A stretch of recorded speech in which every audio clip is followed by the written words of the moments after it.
So ebulake mukasa ne Godfather mutule wansi ng'abantu abakulu ebyokwetwala ku poliisi tebikola ki tebinyuma si birungi bannange osegeera. So mugana ngebulake nkulabyeko awo. We wish you the best. Bino bibaawo kitegeera batuvuma naffe kaliza abana ba TikTok babadde banvuma kitegeera. Those are younger boys kitegeera bannesi bakonga wemba weereza audio ezo audio sizange kitegeera. Kati nze Tamale mbu kubira abana ba TikTok amasimu. I can't. I'm not that level kitegeera. Nekubanga bagala content bayinza okwesibako era junior yantisiza anze sitisa anze nkuba nze abamanyi bakimanyi nkulumba nenkukuba segera. So abana ba TikTok mulekerawo okunesibako munonya content which is okay. Sina buzibu na by the way nakunjogera ku because you are promoting me segera mu promoting segera and I'm very happy about it segera. Neiba mbite munesi bako ba mikwano mbu junior yankubide. Do I even know your number? Nze kolologo yange erimu ba MP erimu ba minister erimu ba RDC. I swear mulimu ba general because I work in lands. Segera buli omu ayine ttaka be bankubira. Kati nze mbere ne kolologo muli omwana wa TikTok. Nze Tamale amuleya sirabika. In fact abayimbi be nalisisinkanyeko maaso ku maaso bebe kuru Chameleon, Eddie Kenzo, Nesipaise Diana. Abasigadde mbawulira myamuleya. Kakati nosango mwana, hali ku TikTok seba akwesibyeko nomugana yono. Tebamanyi, tebangaba mbo yakisende nze sendeka odi. I don't have that time. Really. Wano waliwo ayinza okunnema okubanga nagadde okusaba. Kakati n'olwekyo bambi temunesibaako kitegeera. Junior, I don't have time. Nze nagano okuwa abasiru obudde kitegeera. I don't give idiots time.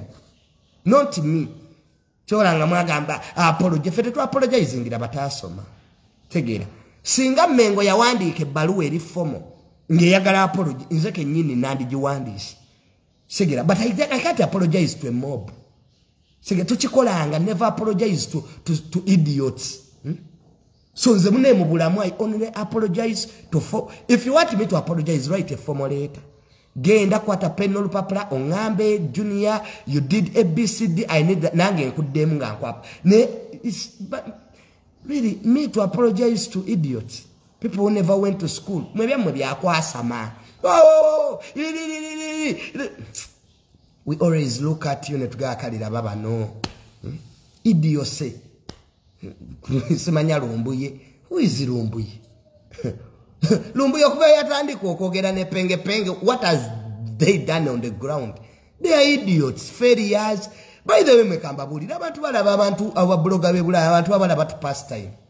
The only people who are making impacts in this country are bloggers abali one. Wisdom kayene yisima. People watch Lumbuye to pastime. Kati Lumbuye yagamba batuteme nga teri muganda yatuteme. Bagandas are not stupid. Bagandas can differentiate truth and lies. Otegera. So bambi amaso gannuma bannange. I'm not crying. I have allergy. Segera enkuba embera y'obudde bwekyuka fa abana babagagga tufuna allergy. Ndwadde za abana babagagga oba tewasoma kumanya allergy kyeki bambi tonsumbuwa. Omanyi mu abana babana ku mujjudde obutasoma kati allergy oyinza okulowooza lumonde. This is a disease for rich children.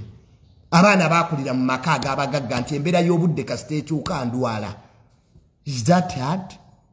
Segera embera weenaaterera ey'obudde my eyes zijja komawo. You get flu ne skin efuukuuka. Segera so I can't continue working. Mba nina okubeera ewaka. Segera kye bayita emirimu muneja aba technocrat. Ne kati munaabitegeerera wa mwagaana okusoma muganya okwebuulirira n'okufumiitiriza. Kane wenda kugamba era abana babagagga era ogenda wulira entondo. Junior atulangidde era atulangidde. That's the truth. Neba na Uganda munajjawo ebintu by'okwekubagiza. Muwulire Junior era atulangidde. Fera tuli baana babana ku. That's the truth. kati alajje tannume of course era abaana babagagga wama mu kitegeera sigira nti kati junior alajje nnuma sigira nga ira munira abaana babagagga bwe tubeera endwadde ezituluma alusa perendium ki aluminium zeze endwadde eziruma abaana babagagga kati mwe ababana kukwashyako sirimu kabotongo nziku ebi biruma abaana babanaku obule kyoli ofune ezigula kondo kuzitulamba gamba amazima ne munyiga kagadi n'olwekyo mi nabya babana ba TikTok nga munesiba kuba mikwano te munesiba I don't know you me I don't have an account on TikTok and I don't think I'll ever have one okay so mbujuni yayogedde nange me to talk to you me son of Mirundi Bambi I know my Bambi I can't sisobola kugenda too late Segira I know my class Segira I know the people I talk to it's Segira I talk to ministers I talk to RDCs I talk to generals now please excuse me mundeke Bambi Bambi munesonyewe Segira manyaba na Uganda munyina nyogo omutima omubi Sigira abantu bamane mubawulira kennugu of what they have Segira ne mubawalana era banange no simanya future tell future ya lero mugenda kufammwe mujuni ya think about your future the future is today omuntu atakulisa atakunwesa is completely useless in your life nze bye nagamba kasuku ne mugamba kasuku mwaba China n'obudde obufana bana Uganda kaize junior atandika okwerigana mmwe really munsi tugenda meeting irawa omanyite nensi eina abantu obukad billion nga 3 na in your lifetime you can meet not even 100 people of substance kakati me junior to apologize to idiots I can't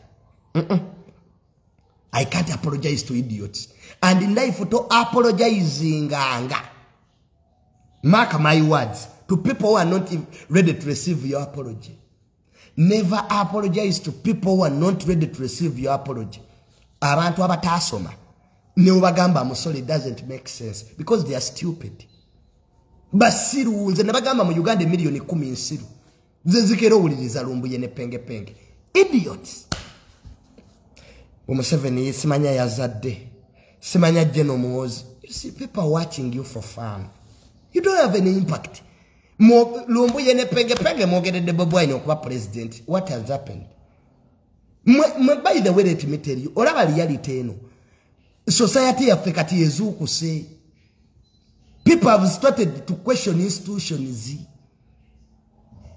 this is a global village right now iranda bya parliament etesa kubisiyaga you are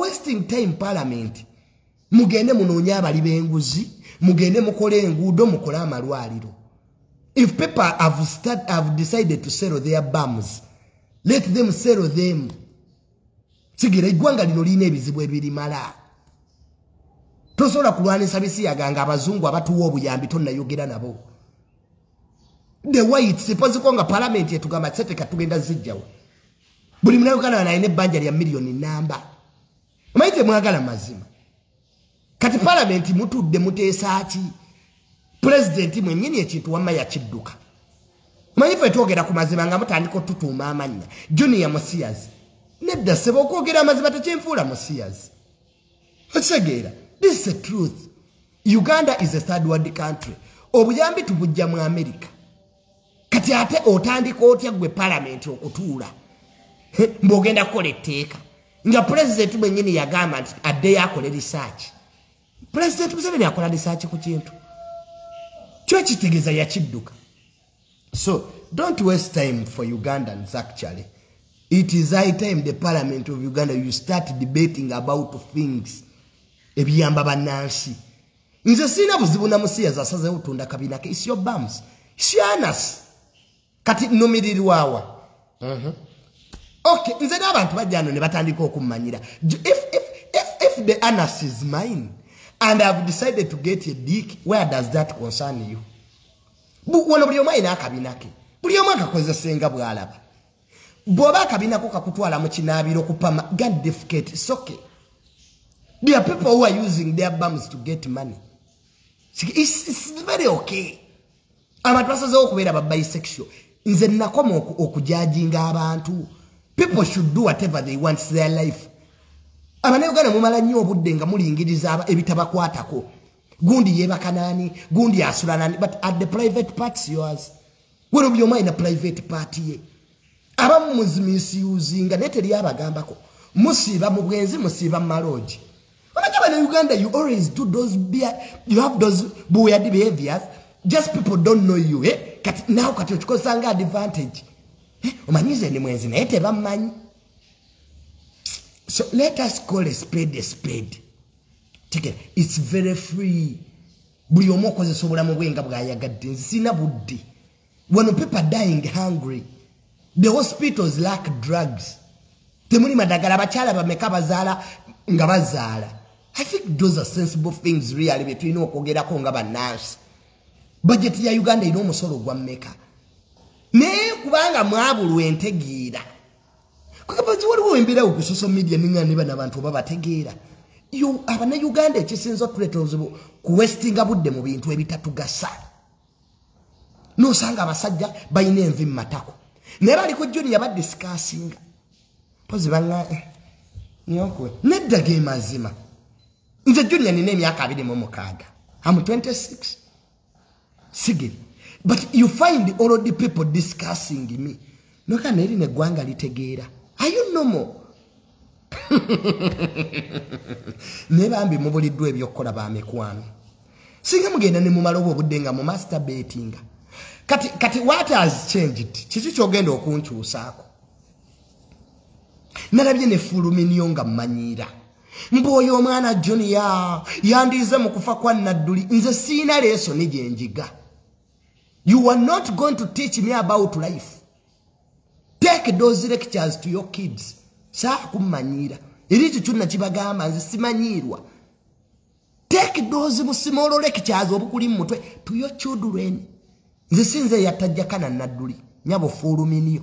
Nakulabye ng'oli ka program kamumanyize naganja kuddamu. Kati olina kyojja kunkola. Full figure, if you stop talking about me, I will stop talking about you. If you continue talking about me, I will answer you. Simple. Toina chojja kunkola. Nawulira mbu wali okubidde bali baloya ba State House. Mbu njagala kusiba Junior ne bagamba mukwano genda mpola. Mbu njagala musiba gonsibenze. Nze nsibikanze. Gala wao wamma. Owange wali oyagala kukola ki maama? Nze Junior. Nkwata babbi b'amataka abayina essente abayina amaanyi. Land grabbers. Enkya nyenda ntoloko. Minister, waliwo minister yatuyise ntoloko. In fact, honorable bali mwezo. Nyamba onkubira essimu nkunoonya. Honorable bali mwezo essimu yo yabula manyi nakyusa essimu. So nyamba honorable bali mwezo bangambye oyina ekizibu ky'ettaka awo. Oyina abantu honorable bali mwezo kyosula kugoba abantu ku ttaka nga wendi. Nga honorable minister wali owebye ettaka. Honorable bali mwezo omanyi kye nsobola okukola. Just nyamba onkubire kasimu ompe details. Ku lwokubiri tujje. So honorable bali mwezo bambi amumanyi amutuusiza okuba ka technocrat Junior yakunoonya. Kaba ngaye waliwo abantu awo be bagoba ku ttaka awo. Is it mutu muyenga mutundu like that? So munne mukwano mbunga bangamba goyinza okunsiba gwe. Nga social media misuse akiti bagijjawo. Mpozi kade teka lye musobola osibiramu abantu layibo. Is it criminal layibo? Naye computer misuse bagijjawo abalamuzi. Najja nno kubavuma. Ate mu butofu toyinza na kusiba muntu nga gwasoosa omuvuma. Because I have to reply you. Bw'oba yagala osiba omuntu wakuvuma sirika. Because you come to the law with clean hands. Tosobola vuma muntu. Ayina yena akuvuma ate n'ogenda omuwabire. You come to law with clean hands bakiyita equity. Ebibya ebibiri tebikola kituufu. Kakati mbu Junior mbu yandiyizidde ku kufa kwa Jakana. Mukwano sinze yatajjakana. Sinze abatamutabani wa Nadduli gye bali bamanyikiddwa genda obuze taata we temujjanga mutusibasibako kubanga gundi yafa mbuna abalala balina okufa mukwano ojja kufa bibyo. So don't come here threatening. Give examples onto other people. Buli waine ekisiraani kye abantu bafiira mu lutalo President Museveni yafa genocide bamuwamba mu lutalo tebamununula abafa basigalawo buyina obwo conversation obwo abataasoma bwe mubeeramu obw'okutiisatiisa mbo nze mukwano teri kisobola kuntuuka kana nzita nja kumutta annumba gwe nnumba nze sina buzibu na muntu atannumbye. You fight me, I fight you. You attack me, I attack you. You love me, I love you. Oba tonjagala sina kyenkwagaza period. Nze seeguya. I don't live a life of dreams. Nti olunaku lulikya. Segera mbubampe sente z'obwerere. People start thinking about you. Mutandika okwekkiririzaamu. Abantu balina kye bagenda kuyamba. People noise makers. Abakubi b'enduulu ku nsi bangi. Nze mu bulamu bwange nina abantu tebawera kukubya abanyamba. Asooka ye mukulu wange Hamu. Mmanyi nti Hamu ajja kumpa sente. They are less than 10 people. So the rest, you love me, I love you, you hate me, I don't feel anything. So kakati bye mwina birimba bali abataasoma mbu babegwe bambi please. Oh, Junior, I love you. You love me. What I understood. Nze siri mu naddiini. You love me jiwaba naddiini. They are Catholic priests. Love them. Nze mukwano munange ffe tuli bako. Twakoowa. Mukwano twakoowa. I expect less from anybody. Bwe bulamu no bwe living and I'm very happy about it. Mune nange bwe nali. Ne weekuba ku bantu, n'okomba ku bantu amatako, ne weenyiga ku bantu, si kyenyiga ku muntu n'omu. Love me, hate me, simple. Si kyeguya. Sigira, nze bankolimira dda. Bw'oba toyagala bakwogereko fa, omufu gwe batoogerako. Naali mu lubuto. Naye bano abalya mmere bano bakanudde amaaso bano. Gabalya enkwenge. Kale ate obanze temulina na kye muŋŋamba bamikwano. Navumwa sina kye ntuuseeko. Era wendindya nenneebaka ewange. Segera so bambi mukule. Mukule, muli bantu bakulu mukule. Segera grow up. Luma monga kati waliwo kino ekikazi kiri yukke. Buli omu ayagala kuba bloga. N'atalina bwonga ayagala kuwa entegeera ye. Please. It's no longer funny. Buli omu akoze ka page. N'ataasoma naye ayagala bamuwulirize. Asula obubi ayagala bamuwulirize. Really, kiki kye tuliko really as a country? Facebook yafuuse eki. N'atalina toilet paper kusangula nnyuma ye. Nembwa, he needs to be hard. Kwekaba n'otuna n'amaaso ne gakuluma. Kambuwa kati really. So bamikwano. Nze ndi timu no stress. So nze munewe nategeera ensi. Ensi kye ki. Segera. So I'm doing well. I want to thank my friends, bakwano bange, my followers, for always standing with me. Segera bambi mwebale kunjagala. Mwanjagala ng'omuntu. Segera nze Junior sefakinga. Segera seguya sefakinga. People who have been my friends, you know me. I don't fake life. Chestaina sichina. Sijja kwesaba mugwa lwaki sichina. Biennina ebitono byange si byammwe. There's no any Ugandan who wakes up every morning to work for me, by the way. Nobody. So don't try it. Okumanyira. Mune efe tufa ku future. Ugenda ofe ku yannyoko. Why do you even take care of my future? Or invest in them mumeka? naye kale obudde bwe mumala singa muvuma ababaka be mwalonda bambi mukeere ku makya mubuuza ababaka enguudo ziriwa amalwaliro galiwa amasomero ng'obutabo tebuliyo. You would make an impact. Not because you were shame to mankind, you were disgrace to humanity. Then mwina bano babloga bebweru abale mwensi penge rumbu yeje mukeera ne mujja obusiru bwamwe then ne mutandika distributing. You know, there is distribution of stupidity on this app. Numkamba okay byoyogedde yes to be worried. Nebo byoyogeddeko bo bali bubi.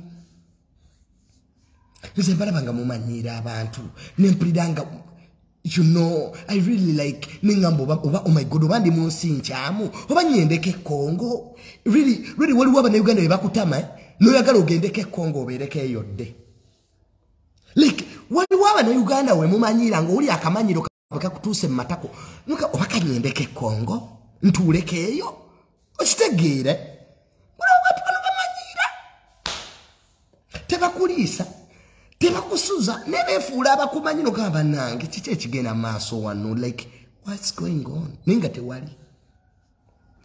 So mujja kunyigira nnyo ba mikwano era mulwedde n'abanjagala mujja kunjagala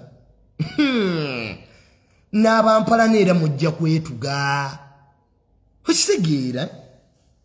Waliwo abannayuganda owulira nga abannayuganda abamu bakutamye ne bateeka buddata ku bupeegi bwabwe they talk about even things they don't know. Okay n'omugamba okay byoyogedde tubiwulidde goli mu mbeera ki muli bubi famire zammwe ziri bubi banyammwe bali mu byalo babonaabona muli ebweru mwasaamiridde. Can you start investing in your families? Is it hard to buy land? Wano kati amataka gali mu kuggwawo abantu bali mu kugula mataka ojagula kyazanga oli awo yasaamiridde. Kale n'owuliranga ennaku ekuluma mufo ky'okwekuunaakuunawo mooguleyo akataka eruweero ogaye ti bannene wenva mu nsi abaana bange babaziika wano Buganda yonna abanyankola amataka bagaguze nga toyina ttaka onaabeerawa ng'ensi kati esigadde ku ttaka omuntu akuggyako ettaka aba akuggyeko bulamu ko population y'ensi yeeyongera ettaka teryeyongera.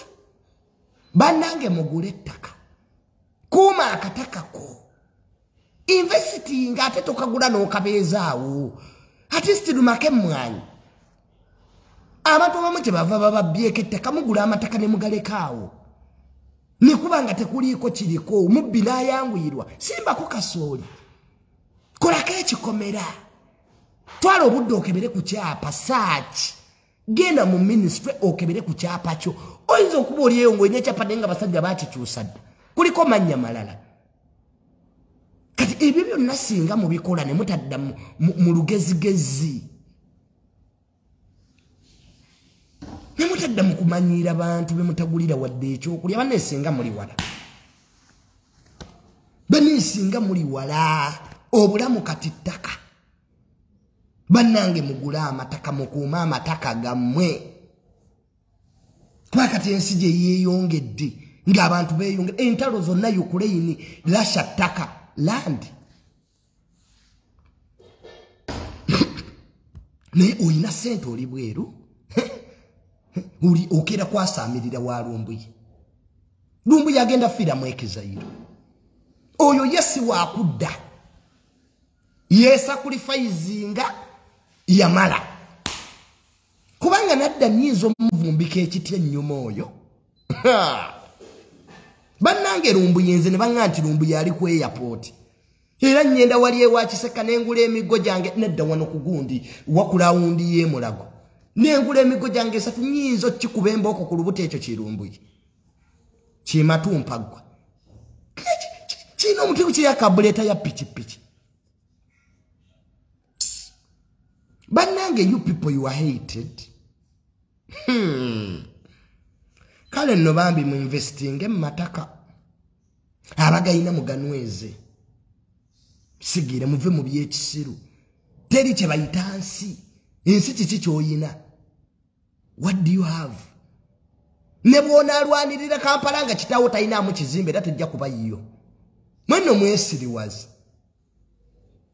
enso izo girwanira nga tolina kyoyina kati Kenya bali mu kwekalakaasa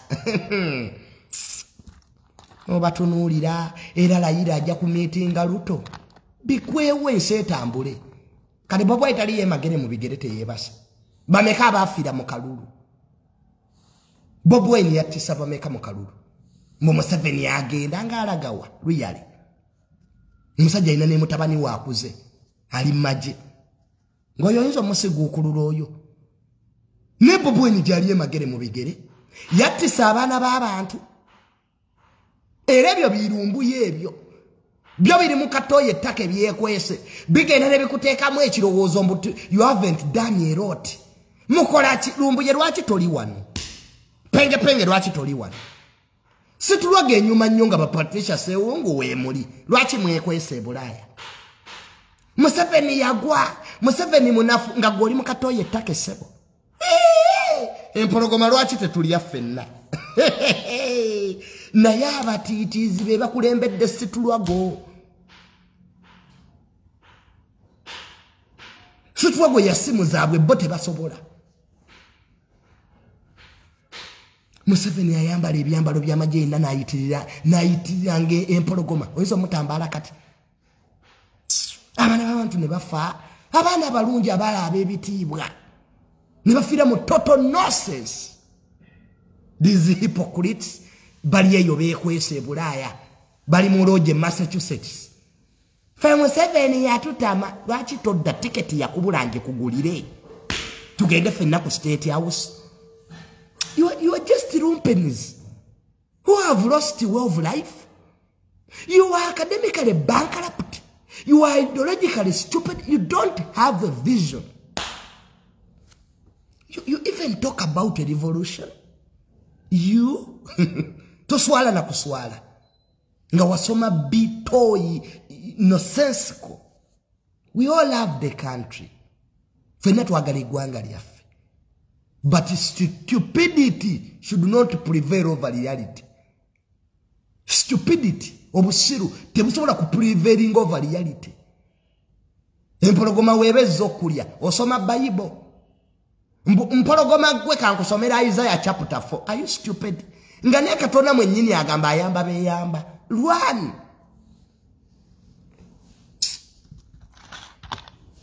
Kati mulimu mwaba ne Uganda mweganye ebintu by'ekisiru abamu mbwe empologoma ez'okunja kangisomera Isaiah chapter 4 gende but the Lord is with me. The Lord says you run ajja kuyamba ngoddusi. Kati idiots tell poor youth in this country mbo mugende ku street mwekalakasi nga abantu bamala okufanga muwandika rest in peace. Abali musitwaga abana bamwe baliwa Bobi Wine ababa baleka begalidde. Are there Bobi Wine's kids in the struggle? Solomon nga simulabangayo. I have never seen Solomon marching. Abasiru mujja kufa. Ekyo kyonki babuulira wano wetulaga Elias Lukwago yagaawo. Imbabuulira mujja aga Katonda mugulu. You remember my words. Elias Lukwago yali ku TV daga nti oho tugenda kufa. Mwali muloza asaga. So wemuba mwagala bya struggle byamwe ebyekisiru mukomewe wamwe. East or West home is the best. Mandela yalwanira Mandela yanura South Africa yalwanira mu America. Sasa mi Nelson Mandela yanura South Africa yalwanira Dubai. Abitulunya namaso nega kuluma noko beno generation kiba neje tukuliddemu. You ask them questions they don't want to answer. Chemumanyi bya kuvuma. Answer me. You are talking about the struggle. Did Mandela fight in Dubai?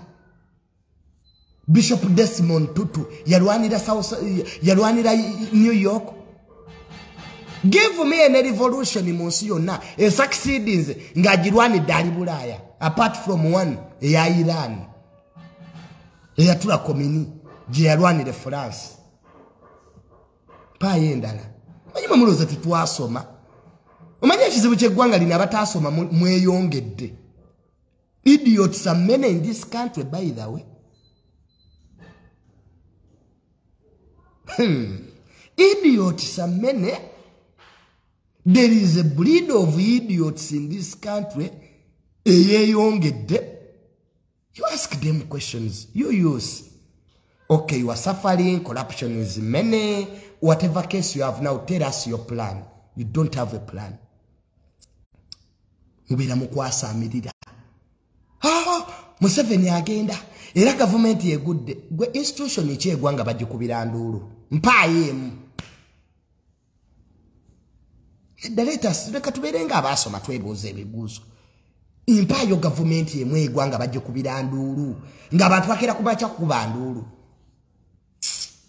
Kale mukwase nnaku, I feel pity for you. Mbakwati bwe nnaku. Manyi nogamba naye banange. Why don't these people really start engaging themselves into discussions zirimu ku magezi? Sige. So bamikwano. Me, I will always tell you the truth. Sige, you hate me, you love me.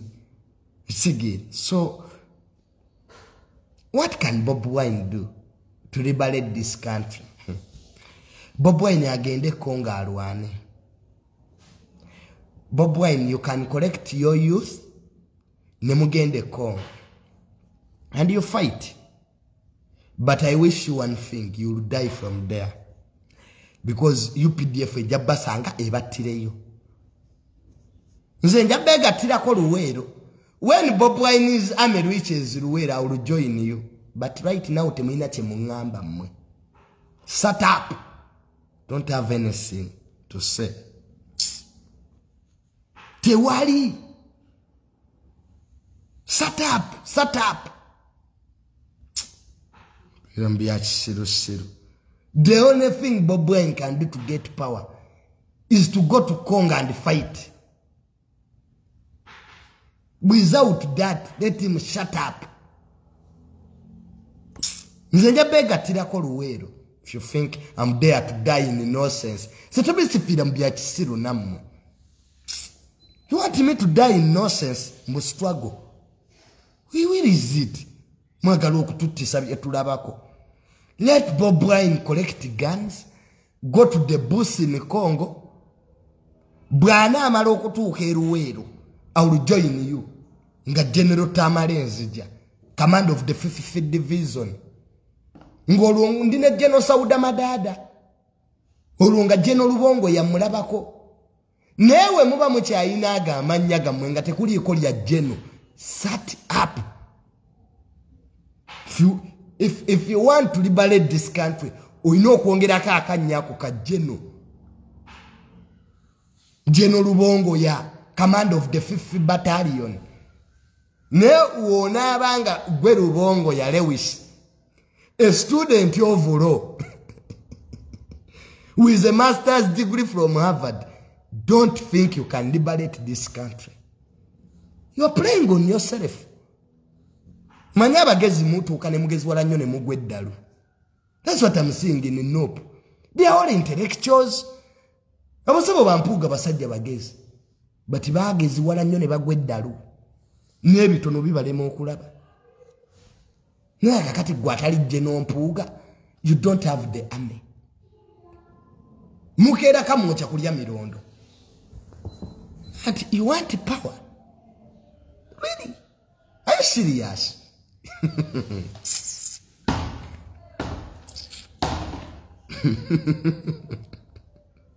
Mbo nze kasitona langa nfuusa General Tamale Junior, command of the 5th Battalion, ngomanya Uganda tugenda jiwamba.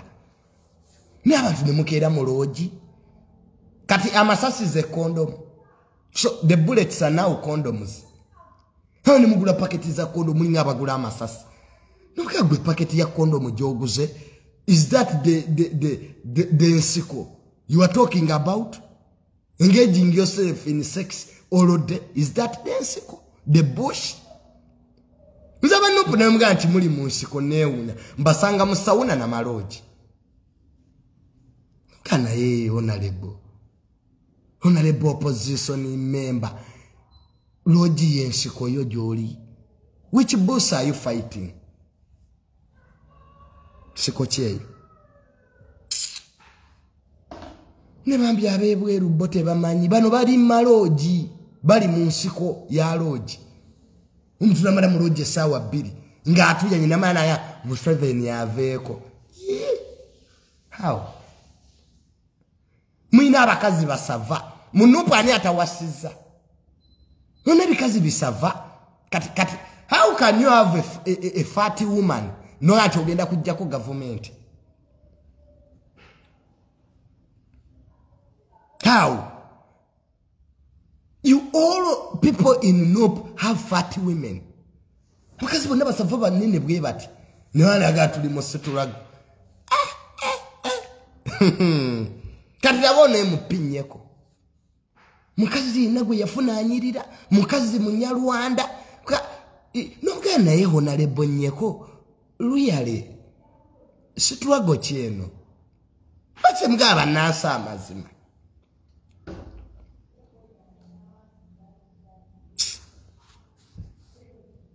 Tushufuranga linegwanga President Museveni achali fuga. Shigira, bitu byanga they are open indicators ezikulaga ntukyali mu buwambe. Open indicators noga twafadda. The freedom fighters are masqueraders. So, I always call a spade a spade. There is nobody in this country. Abantu abalijjako President Museveni babe. His own people will bring him down. The people who remove President Museveni are in his family. Mark my words.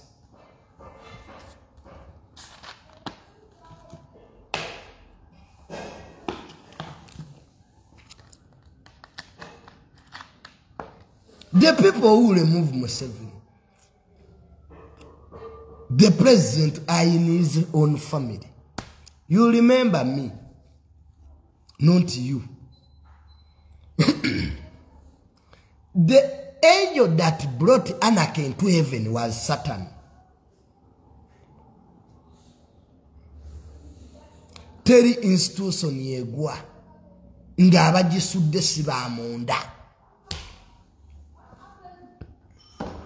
Kyovula banga America esobola okusuula China mu nnaku 9 kubanga America ye controlling the Strait of Malacca.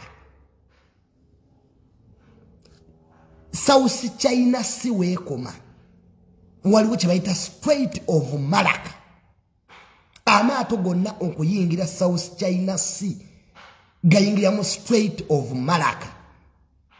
Importance yaye efanagananga Suez Canal over the Strait of Hormuz eri wali ku Iran. America yefugawo. China eina amafuta era munsi yonna ekwata kya mukaaga. Munsi ezina amafuta China. N'amafuta gaye gakozesa internally ate tegagimala. Era kati China yesinga okusobola amafuta ga Saudi Arabia. It is the biggest buyer. Gamafuta China ye biggest buyer amafuta ga Saudi Arabia. Kwa geina tegagimala ina abantu bangi nokutambuza economy. America singe gala Strait of Malacca. China kijitwalire ennaku 9 okugwa. Kubanga ejja kuba 60% of the oil etambuza economy ya China ejitawo. Kyobulanga ba China bagezi bazimba bu artificial island mu South China Sea. Basobola okufuna ebasinzira okuba America singe gala Strait of Malacca. In fact, kyemutamanyi mu Second World War, Imperial Japan okulumba America mu Pearl Harbor yali emaze okutegeera nti America bwegalaawo Japan ejafuna obuzibu kyovula balumba Navy kakati China eyagala kusolvinga that geographical problem kyovula banga president wa China yagenze Russia bagala kuzimba gye bayita Silk Belt Road oba initiative mujjajja somako to solve that problem awo ko mu America wabadde akwatira China kitwala ennaku 9 reserve za China okukaliza amafuta ngo mu America gaddewo bagita Strait of Malacca tuvula mango mu China yegu ya Russia atenera chakwa olugulu lulina kuyita Kazakhstan asolvinge yo problem. It has been the geographical weakness of China from the centuries. Como America bwajigala chiri America okugala Suez Canal the world economy collapses kwa amato gonna agagende Europe gayita wali Suez the world economy collapses. If you don't know now ask me who knows. Gendo kasomeko bajita Strait of Malacca ematu gonna agayingira South China Sea gayita. It's the geographical weakness of China. Kakati n'olwekyo ibyo namino genda mu bikolechi simaba Bobo Wine yabimanyi. I don't know is that no people you take time to really read mubira manti mbya kisiru bya ntebe mu ntebe. You even have time to do research. Mubira wa lumbi kati lumbu ya tasoma taina wadde baluwa y'omu jiji ne penge penge omuyozi wa kasasiro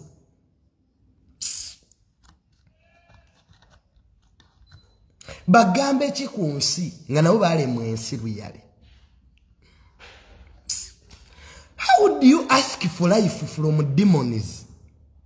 Osaba oti emizimu obulamu joli jowe jali jifa jali tejibwagala. Listening to penge penge and lumbuyi, it is equivalent ogenda okusaba emizimu obulamu kana jo jafa jali jibwagala ate gozoga abajjajja mu mpo obulamu luyale kyajja bagana ono omwana atukudalira entana enyuma. Is there peace in the grave? Nga mukoka abagwerako. But inga bwenagenti we have a 10 million idiotic generation that is disturbing this country. Penge penge tajukira obane P7 yajikola. He doesn't remember. And it's what is the problem by the way. Abantu bana bamu by the way tubanenya naye twagenda okuzuzula nga sibuzibu bwa. Because kati ajja kubuuza nze ndi muyozi wa kasasiro nina bituwera byange byenvuge biyola kasasiro kati ebitabo binyambira ki?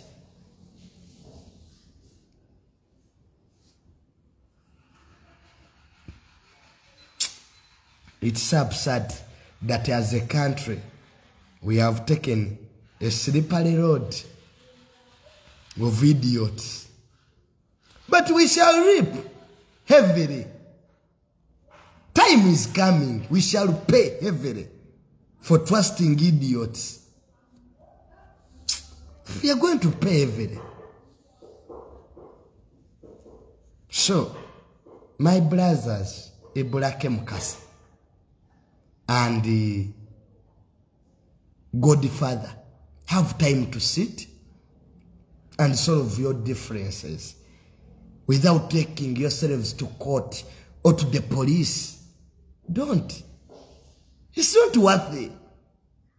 Kanze ngakera kumachanga ntwala oli advisor wo mu garage ku police. Haikaini ha. So musange makindi ne mukuba. Can beat her. Never take idiots to courts of law. You are making them powerful.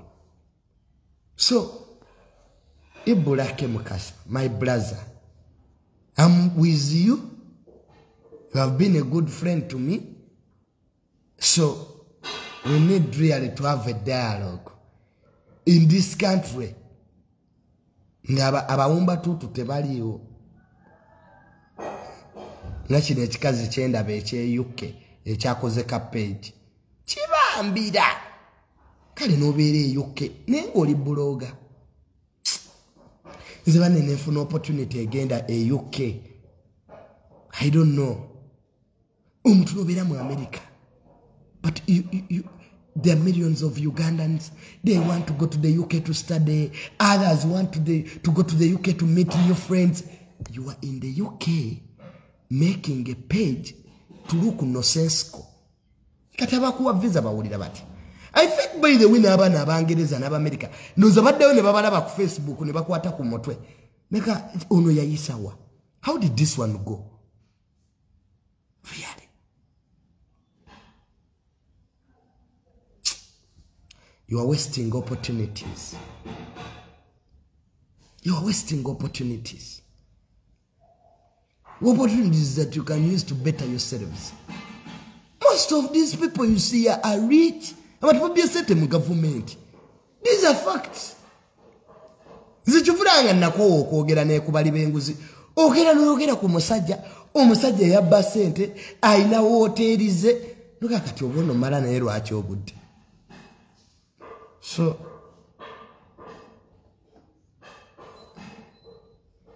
better use that chance to buy land. Bobo oli UK, oli mu America, oli mawanga g'abazungu, bambi tovaayo nga tuguze ettaka. At least gulayo kapoloti. You will thank me later. Ettaka terigwangako bbeeyi. Ettaka kye kintu ekitagwa bbeeyi. Nga tonnaba kwasama Simaya Tamale Mirundi Junior, Simaya Tamale Mirundi Senior. Take time and reflect on your life. It's good. Take time and reflect on your life. Ogambe naye kakati guno omwaka ngukozeemu ki. Most of the people you saw on social media are failures. Failures, they are failed in life. Total failures. Basiba ku TikTok, ayagala kolemu content, yefuula akumanyi, ninga muneeto mulabangako. Ninga akwegomba. Teri muntu, bisere bisinga abantu bakola, mune babeereyo nga bakwegomba, nga bakabane obambadde wonti okubanga junior, ninga muneeto bamanyi mikisa gya Katonda. It's God favor. To be known is a favor from God. It's not God given. Naye omuntu n'oyagala omanyike ku linnya ly'omulala. So, allow me to end from there. I think we shall meet next week. Because I'm moving to Ntoroko district. Nyenda sula Kasese tomorrow. Bangambye wala. Guys, pray for me. Nyamba abantu muttaka ne waliwo woyamba n'owuliranga okooye. I need your prayers. Bane ebikemo bingi, bane n'ababbi b'ettaka nga balina ssente. N'omuntu n'osigala wamma ku mazima. Mugamba nedda. Abanaku mu ggwanga lino babeere n'ettaka lyabwe. Bane mutusabire kwa agenda gawala. Situgire. So abasigala nga mukyatuvuma, wish you the best. Bambi continue. Nenga mwebale tu promotinga without okutuvuma kwa mmwe singa ensi tetumanyi. Kitegeera. Bambi mwebale kutwagala, mwebale kutupromotinga, bakwano banga abali mu America, those who are sending me money. Kitegeera. Abantu banga abali e UK, abantu banga abali mu Australia, abantu banga abali mu Middle East, waje tuita West Asia. Thank you for being there for me. We really love you people. Mwebale.